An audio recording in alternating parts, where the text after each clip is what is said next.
From the launch of this channel, it's never been my intention to just review the same movies that everyone else is reviewing, not the big mainstream Hollywood multiplex blockbusters or the would-be successes that fell through the cracks, but are available inside a month on any of the streaming services. The idea was really to search out things that were a little harder to find.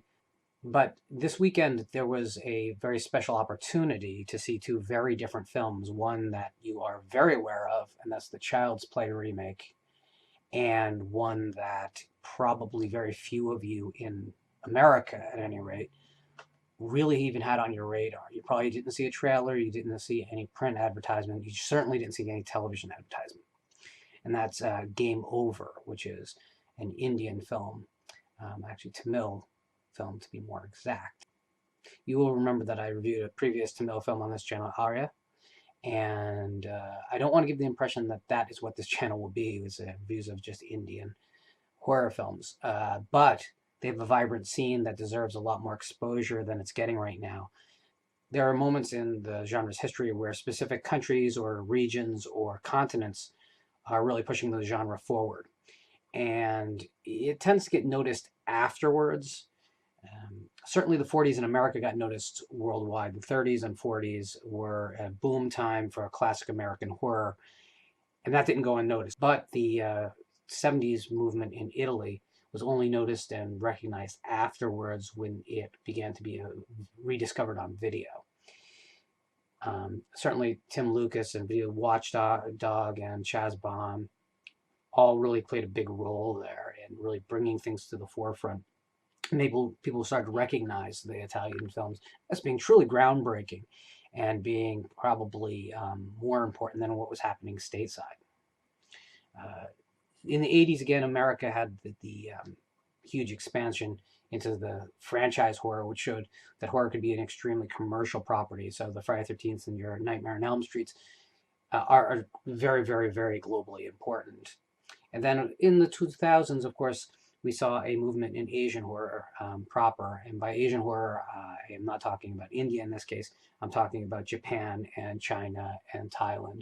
And we saw a bunch of more supernatural-based horror that was launched by Ringu that I think, again, revitalized the genre at a time when America was still struggling to get past the Scream-inspired pop culture, Abercrombie and Finch type of horror that had been popular for, frankly, too long. It had definitely worn out its welcome in a way that I always compare with the fact that we were all excited the first time we heard Guns N' Roses, and we were not excited the last time we heard, Nelson or Winger, right? So that's kind of what happened to the Scream wave of horror in America. It burnt itself out, became a parody of itself, had nothing new to give us, and ultimately, those later films in that cycle, we don't even remember at all. And they certainly had no impact.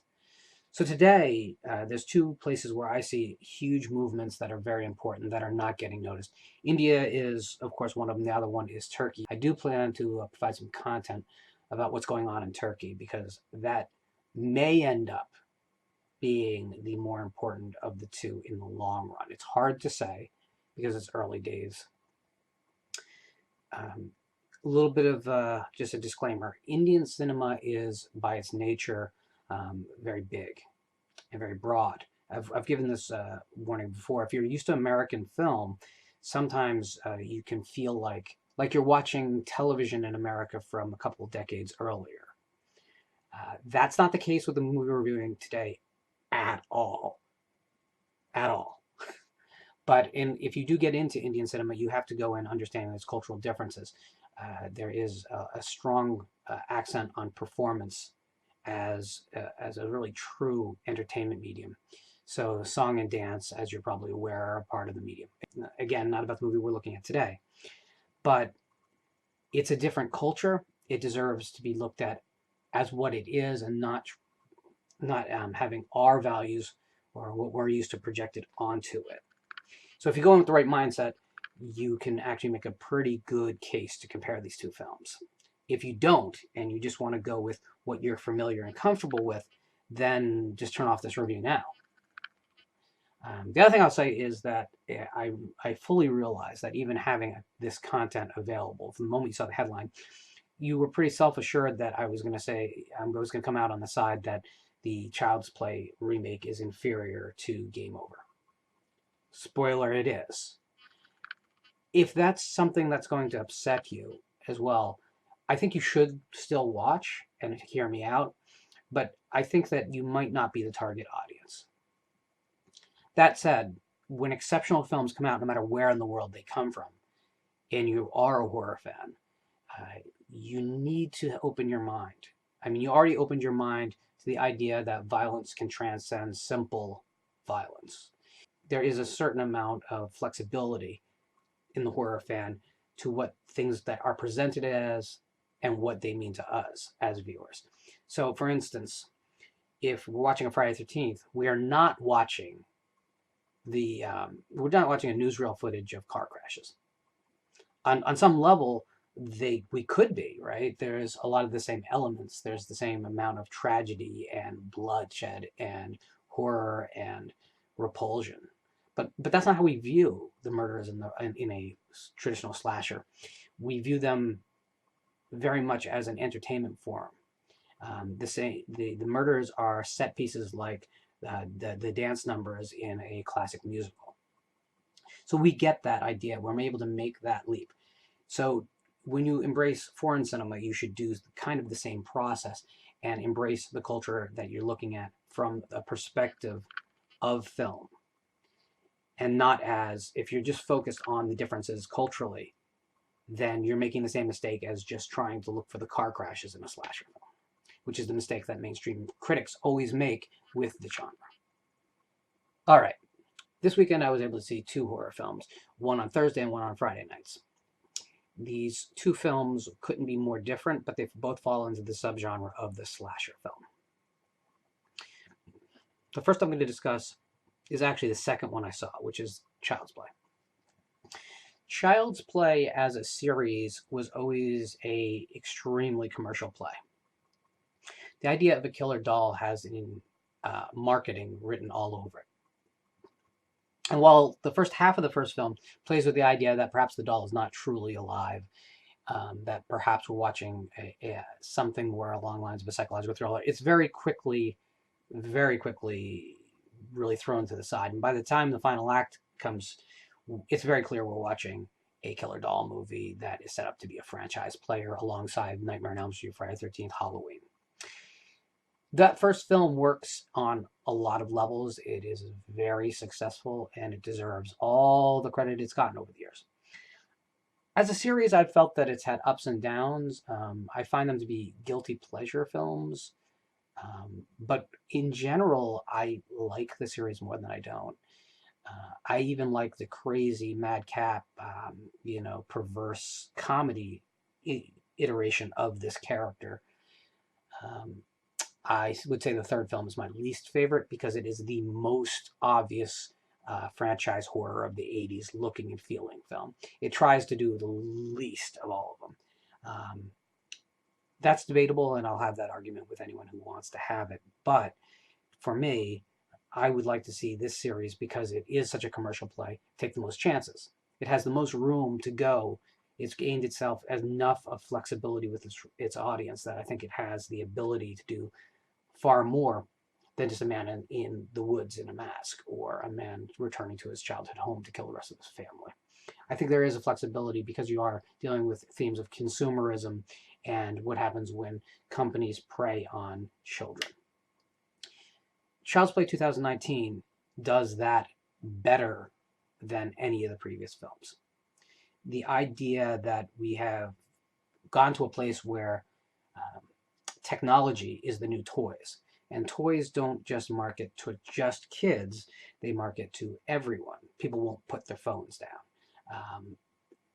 I think that is a brilliant way to update the commentary of the original film. I love the fact that the characters are all portrayed much more tragic-like than the analog characters from the original.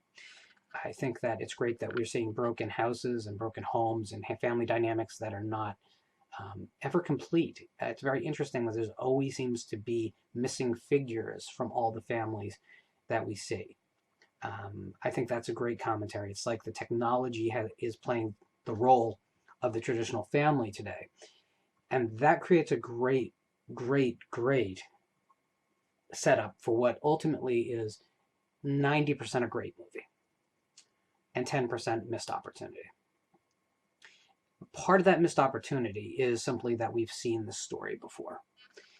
And it doesn't really color outside the lines. It's just getting the context modernized. It is definitely a smarter movie in many ways than the original. It's a great looking movie.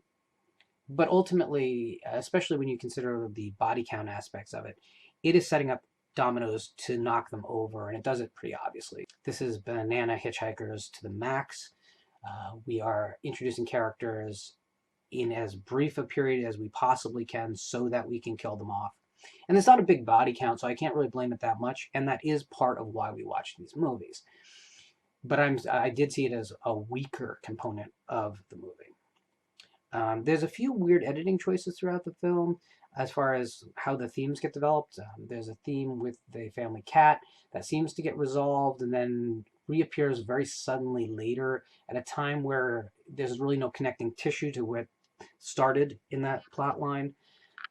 There is a couple of choices that I'm not sure if we're supposed to be really so much in the child's mindset that we wouldn't realize that this wouldn't work.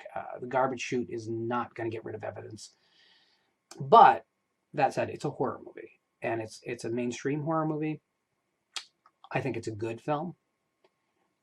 Ultimately, I would say it's a soft 7 out of 10.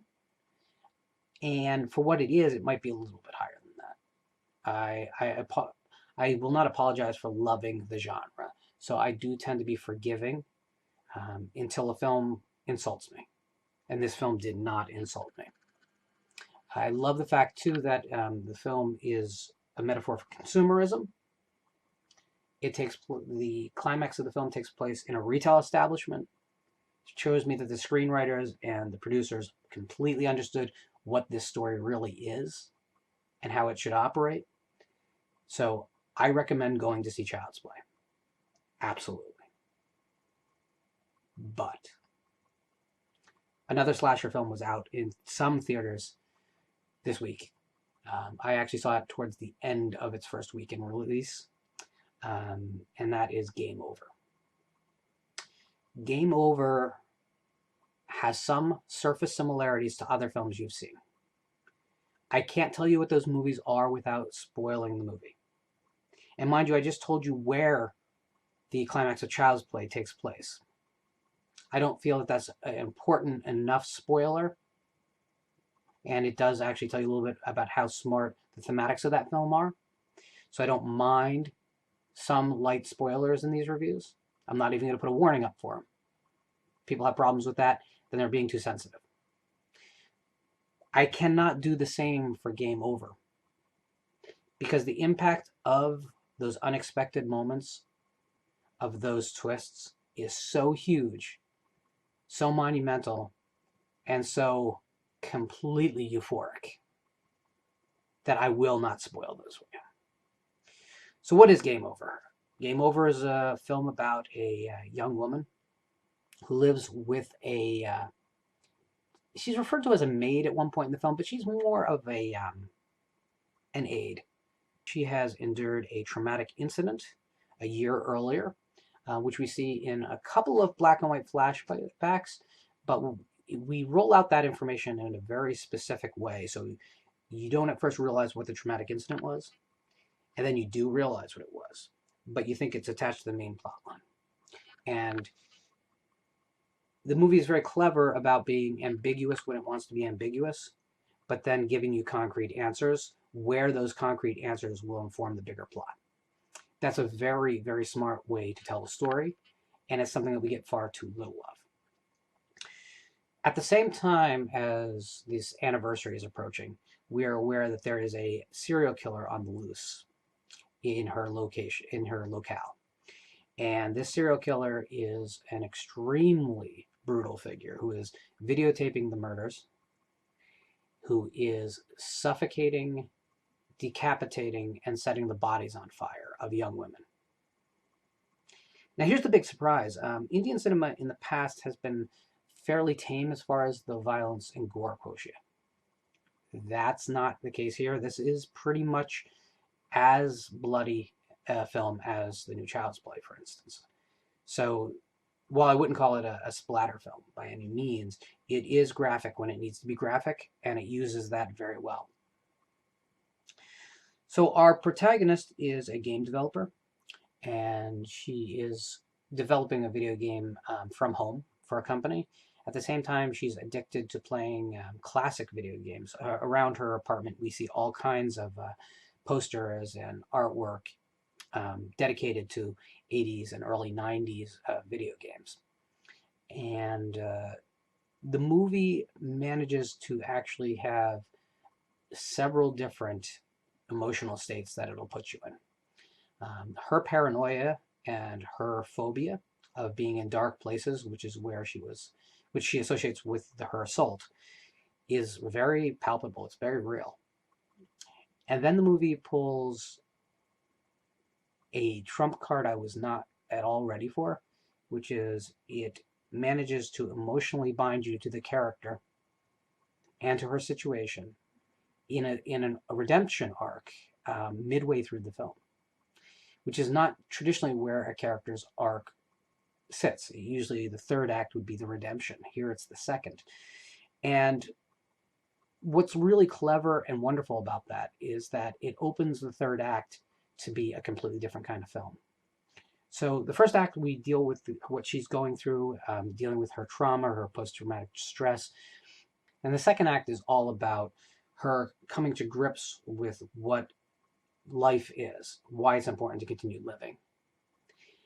There's moments of humor peppered throughout this film in really awkward but wonderfully awkward places.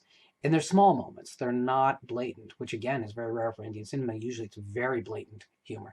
Here, it's very small touches. And it's a light hand, and it works really well. And the awkward placement simply sets you a little bit aside. And it really adds to the film. It makes it a complex viewing. The third act is about as straight up of a slasher film as has ever been made. That said, there's nothing obvious about how it tells that story. And that's where the glee comes for all of us horror fans. This is some of the best slasher footage you've ever seen. It's a great setup. And yes, once you see the film, you're going to make some comparisons to other movies that you've seen recently. Within the last 10 years, this is better by far. This uses the framework that those other films use in such a better thematic way. And when you realize where it's going to go, the moment you realize where it's going to go, after a very surprising turn of events, if you are not smiling ear to ear, you're not. I hate to say, I don't want to make a no true Scotsman fallacy here, but I cannot imagine anyone who truly loves slasher films not just being completely overwhelmed with joy when you realize what the film is about to do.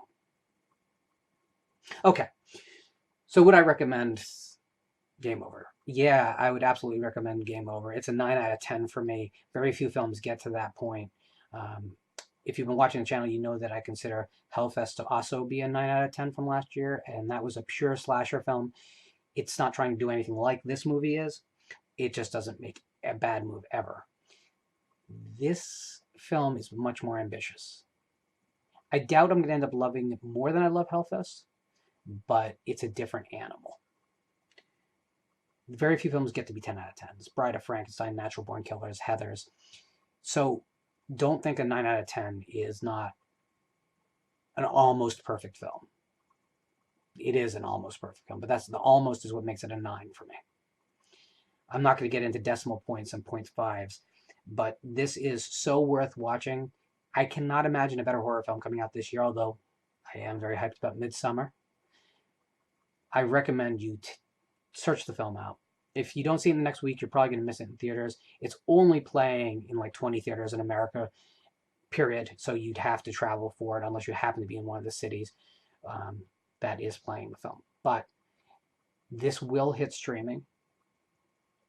I can't tell you where it's going to hit streaming yet, but it will hit streaming. You need to search it out. You need to look for it. We constantly are complaining that we're not getting enough original, cool content in the genre, that we're looking at sequels and remakes all the time. This is the opportunity. Once again, this is the opportunity. Find it and support it, because we need more like this movie.